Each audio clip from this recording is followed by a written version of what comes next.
পবিত্র কোরআনের নির্দেশনা অনুযায়ী সৃষ্টির যত্ন ও পরিচর্যার উপর জোর দিয়েছেন প্রধানমন্ত্রী তারেক রহমান। বৃহস্পতিবার রাজধানীর চীন মৈত্রী আন্তর্জাতিক সম্মেলন কেন্দ্রে বিশ্ব পরিবেশ দিবস ও পরিবেশ মেলা ২০২৬ এবং জাতীয় বৃক্ষরোপণ অভিযান ও বৃক্ষমেলা ২০২৬-এর উদ্বোধনের সময় তিনি বলেন, ইকোসিস্টেমের সঙ্গে মানব সমাজের সম্পর্ক অবিচ্ছেদ্য। এ সময় তিনি পবিত্র কোরআনের সূরা আল বাকারাহ ২৯ নম্বর আয়াতের একাংশ উল্লেখ করে বলেন, আল্লাহ তাআলা বলেছেন, তিনি সেই সত্তা যিনি পৃথিবীতে যা কিছু আছে সব তোমাদের জন্য সৃষ্টি করেছেন।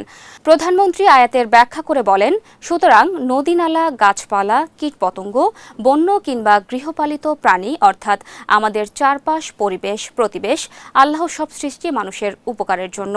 প্রধানমন্ত্রী আরও বলেন, তবে আল্লাহর সব সৃষ্টি থেকে যদি উপকার ভোগ করতে হয় তাহলে মানুষ হিসেবে অবশ্যই আমাদের কিছু দায়িত্ব এবং কর্তব্য রয়েছে।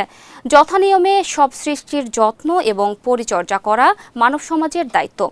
বিজ্ঞানের উৎকর্ষের প্রসঙ্গ টেনে তিনি বলেন, এখন এটি প্রমাণিত সত্য, ইকোসিস্টেমের সঙ্গে মানব সমাজের সম্পর্ক অত্যন্ত গভীর এবং অবিচ্ছেদ্য। এই ইকোসিস্টেমের নিরাপদ লালন এবং বিকাশের সঙ্গে মানব সমাজের নিরাপদে বেড়ে ওঠা ওতপ্রোতভাবে জড়িত।